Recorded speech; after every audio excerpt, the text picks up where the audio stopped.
رحمت اللہ علیہ درویش تھے دلی کے، بہت سارے لوگ مرید تھے، ایک بڑا خدمت گزار مرید تھا، مزدوری کرتا تھا، غریب تھا، تو 6 بیٹیاں تھیں اس کی۔ حضرت صاحب کے پاس روز آ کے کہتا حضور بچیوں کے لیے دعا کرے، اللہ کوئی اسباب پیدا کر دے، ایک بچی کی شادی کا خرچہ 1000 دینار ہے اور میں غریب ہوں۔ حضرت صاحب دعا کر دیتے۔ خانقاہ شریف کے تھوڑے ہی فاصلے پر حضرت جہاں بیٹھ کے مریدوں کی تربیت کرتے تھے، اس سے تھوڑا ہی فاصلے پر نا ایک عیسائی رہتا تھا، بڑا مالدار تھا، بڑی سارے اونٹ، گائیں، بھیڑ، بکریاں رکھی ہوئی تھی، اور حضرت شرف الدین رحمت اللہ علیہ کی بڑی مخالفت کرتا تھا۔ اور یہ جو آپ کا غریب مرید تھا، یہ اس کا پڑوسی تھا، ایک دن بلا کے نا ان کو کہنے لگا کہ تو کدھر جا کے جو ہے وہ ٹکرے مار رہا ہے، وہاں سے کچھ نہیں ملنے والا، وہ تجھے کیا دیں گے جن کی خانقاہ خود چندے پہ چلتی ہے، مدرسہ چندے پہ چلتا ہے، مسجد چندے پہ چلتی ہے، تیری بیٹی کا معاملہ کہاں حل ہوگا؟ تو اس درویش نے کہا کہ تو میرے پیر کو نہیں جانتا، تو مجھے میرا محبوب نہیں ڈٹھا، تو پتہ نہیں نا، تو اس رستے کا مسافر نہیں، تو نہیں جانتا، ان کا بس چلے نا تو وہ ہر قیمت میں میری بیٹیوں کی شادی کرا دیں۔ اب وہ عیسائی تھا، کہنے لگا اچھا چلو ٹھیک ہے، اگر اتنی بات ہے نا تو جاؤ ان سے جا کے کہہ دو کہ 6 سال کے لیے میرے ساتھ معاہدہ کر لیں،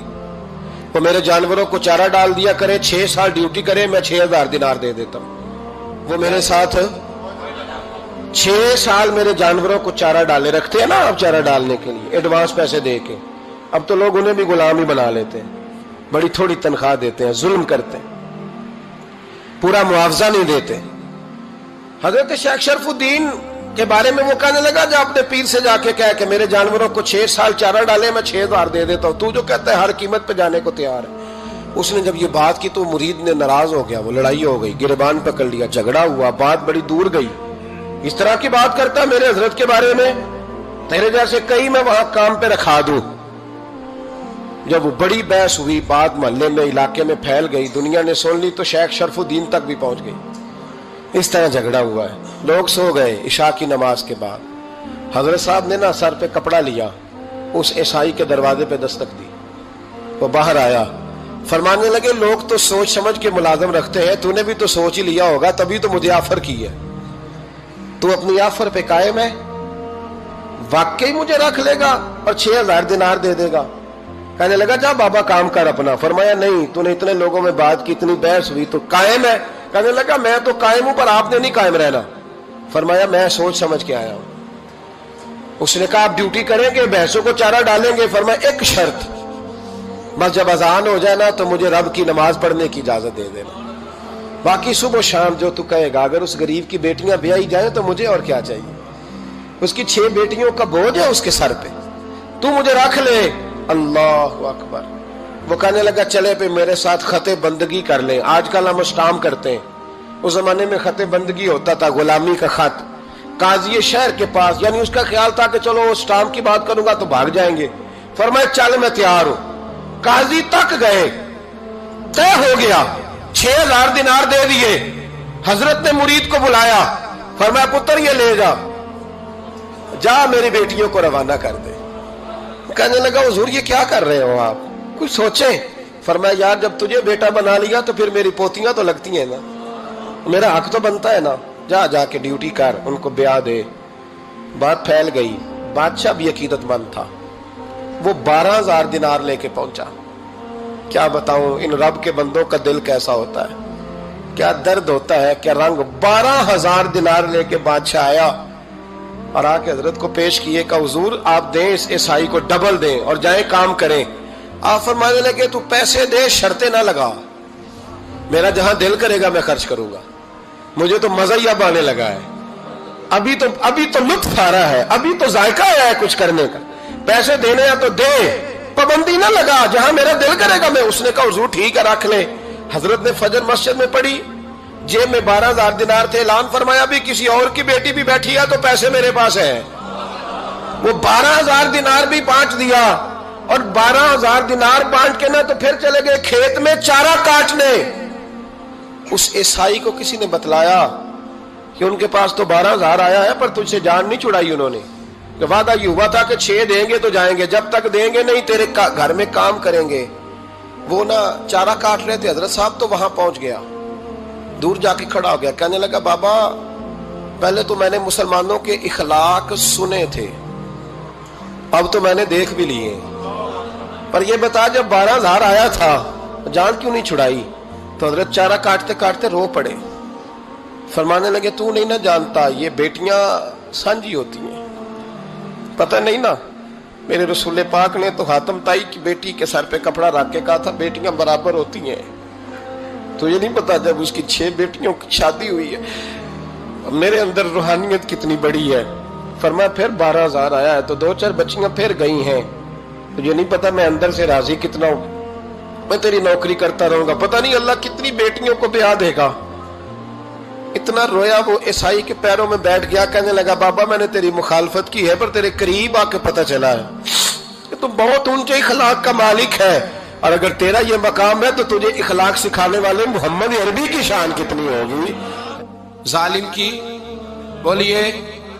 جاتے نہیں لوگ جھوٹے گواہ بن کے، وکیل صاحب کو نہیں پتا ہوتا کہ یہ بندہ مجرم ہے جو میرے پاس آیا، کیا مجرموں کے وکیل نہیں ہوتے؟ بولے تو اس کو پتہ نہیں ہوتا وکیل صاحب کو کہ یہ صاحب مجرم ہے، میرے پاس مقدمہ لے کے آئے، اور اگر بے ادبی نہ ہو جائے تو میرا خیال ہے قاضی عدالت کو بھی پتا ہوتا ہے کہ مجرم کون ہے اور مظلوم۔ میرے نبی پاک صلی اللہ علیہ وسلم نے اس قدر زیادہ سختی فرمائی اس مسئلے میں، فرمایا جس کو پتا تھا کہ فلاں آدمی ظالم ہے، ظلم کر رہا، پھر وہ ظالم کا گواہ بنا یا اس نے ظالم کی مدد کی، کتنی کی؟ شارحین لکھتے ہیں چاہے اس نے ایک جملہ بول کے کی، چاہے ایک، سارے بولیے، چاہے ایک غریب کو اس نے ظلم کیا تو کہتے ہیں لاج یہ سی، چاہے ایک جملہ بول کے کی، شارحین اس حدیث کی شرح میں لکھتے ہیں ایک جملہ بول کے چاہے مدد کی، جس بندے نے کسی ظالم کی مدد کی کسی مقدمے میں یا کسی صورت میں اور اسے پتا تھا یہ ظالم ہے، میرے نبی پاک صلی اللہ تعالی علیہ وسلم فرماتے ہیں اگر اس نے مدد کی، ابھی ظالم کی بات نہیں ہو رہی، ظالم کے مددگار کی بات ہو رہی، اگر کسی نے ظالم کی مدد کی تو حضور فرماتے ہیں خدا بھی اس سے بری و ذمہ ہے، رسول بھی اس سے بری و ذمہ ہے۔ سنبھال کے رکھے اپنی نمازیں، قربانیاں، حج، زکوٰۃ سنبھال کے رکھے۔ اگر ظالموں کا مددگار ہے، الیکشن آ لینے دے، آپ کو نظر آ جائے گا کون کون ظالموں کا مددگار ہے، نظر آ جائے گا۔ اپنی جیب سے لوگ پیسے دے کے ظالموں کی مدد کریں گے، ان کے فلیکس چھپوائیں گے، بورڈ لگوائیں گے، جیبوں سے پیسے دے گے۔ ہم نے خود آگ لگائی ہے چمن میں اپنے، بے سبب گردشی ایام کو الزام نہ دو، ہم نے خود نور کا ظلمت سے کیا ہے سودا، کر کے توہین سحر شام کو الزام نہ دو۔ ظالموں کے مددگار میدان میں آ گئے، یہ چھوٹا لفظ نہیں، میرے حبیب پاک صلی اللہ علیہ وسلم نے فرمایا جو ظالم کا مددگار ہے سن لے جو سجن کے ساتھ کچہری جاتا ہے، وہ یاد رکھے جو دوست کا گواہ بنتا ہے، وہ یاد رکھے جو کہتا ہے میں مانگی گیا تھا، مجھے بلایا گیا تھا قبضہ چھڑانے کے لیے کسی غریب بیوہ کی جائیداد پہ، وہ سن لے تو مدد کر کے نہیں آیا، تو خدا کے ذمے سے نکل گیا ہے۔ رسول پاک نے فرمایا تیرا میرا تعلق ختم ہو گیا، تو ظالم کا مددگار ہو گیا، پھر تو کہتا میں بے چین ہوں، میں بے قرار ہوں،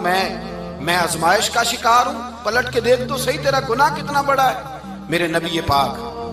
صلی اللہ علیہ وسلم کا ایک اور فرمان سن لیں، ابن ماجہ ابو داؤد میں موجود ہے، اس حدیث کو آپ نے یاد کر لینا ہے، کر لیں گے انشاءاللہ، سارے کہیے انشاءاللہ، کر لیں گے یاد۔ حضور صلی اللہ علیہ وسلم نے فرمایا اگر تو ظالم کی مدد کرے گا نا، یہ لفظ دل کی تختی پہ لکھ لینا، یہ مکافات عمل ہے، مکافات عمل دنیا، ادھر کرو گے تو ادھر بھرو گے۔ فرمایا اگر تو کسی ظالم کی مدد کرے گا، سن لے حضور کا فرمان ہے، اگر تو ابن ماجہ ابو داؤد سیاہ میں موجود ہے، فرمایا اگر تو کسی ظالم کی مدد کرے گا تو رب تعالیٰ مرنے سے پہلے پہلے تیرے اوپر بھی ظالم کو مسلط کر دے گا، تیرے اوپر بھی ایک دفعہ ظلم ضرور ہوگا اگر تو ظالم کی، وہ کسی صورت میں بھی ہو سکتا ہے، کسی صورت میں بھی تیرا بیٹا ہی اٹھ کے ظلم کر دے گا، تو الجھ جائے گا،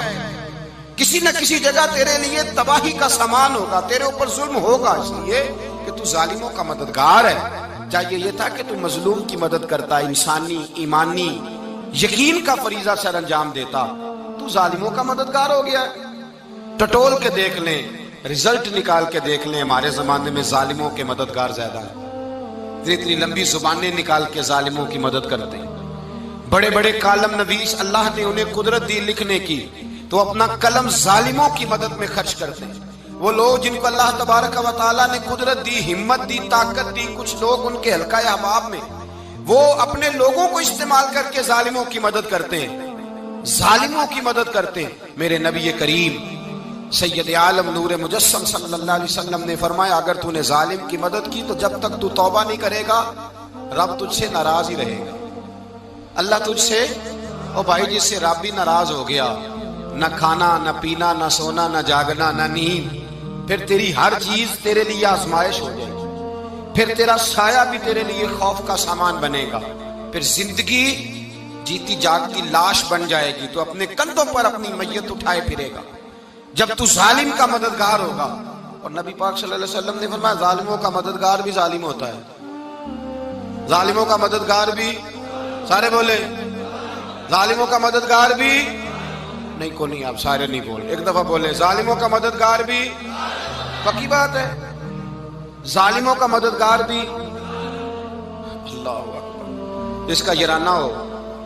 جس کا دوستانہ ہو، جو کہے میں نے نا اس کو اوکھے ویلے کے لیے ظالم کو یاد رکھا ہوا ہے۔ کبھی مشکل پر رکھے نہیں ہوئے لوگوں نے ظالم دوست، کہتے میں نے رکھے ہوئے ہیں، بلکہ ہمارے دیہات میں تو کہتے ہیں میں نے بازو بنائے ہوئے ہیں۔ کس کو بازو بنا لیا؟ ظالم بھی کبھی بازو ہوتا ہے، جو ظلم کی تلوار لیے میدان میں کھڑا ہے۔ قارون، حامان، فرعون، نمرود کا حال نہیں لوگوں نے دیکھا؟ اپنے زمانے میں آپ نے کتنے لوگ نہیں دیکھے جن کے سائے سے، آواز سے لوگ کانپتے تھے؟ پھر پولیس کی گاڑیوں میں وہ اس طرح مردہ پڑے کہ دنیا نے تماشا دیکھا ان کا۔ یہ رنگ ہم نے دیکھے نہیں اپنے آنکھوں سے۔ فرمایا ظالم کا مددگار بھی، جو کار میں بٹھا کے لے کے گیا وہ بھی ظالم، جس نے چائے پلائی وہ بھی، جس شخص نے کھانا کھلایا وہ بھی، جو کچہری تک ساتھ گیا وہ بھی، جس نے فلیکس کے نیچے، بڑے شرابی کے نیچے چھوٹی اپنی فوٹو لگائی وہ بھی، جو ووٹ کی پرچی ڈالنے گیا وہ بھی۔ کہہ دینا باہر نکل کے کہ حضرت صاحب نے سیاسی تقریر کی ہے، کہہ دینا، پر بات تو سچی ہے نا۔ خو کرے ہم تو سے تھوڑا سا گلا بھی سن لے، خو کرے ہم تو سے تھوڑا سا بھی گلا۔ امام مالک کے پاس ایک بندہ آیا، اس نے کہا حضور میں درزی ہوں، ایک ظالم بادشاہ مجھ سے کپڑے سلواتا ہے، میں تو ظالموں کا مددگار نہیں نا۔ ایک ظالم بادشاہ مجھ سے،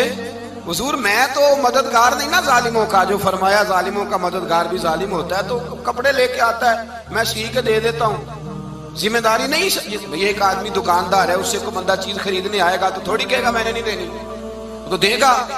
کوئی بندہ اگر کسی شخص سے کوئی کام کہتا ہے جو اس کی فیلڈ ہے، اس کا شعبہ ہے، اس کا معاش کا وہ سلسلہ ہے، کہتے ہیں یا رسول اللہ صلی اللہ علیہ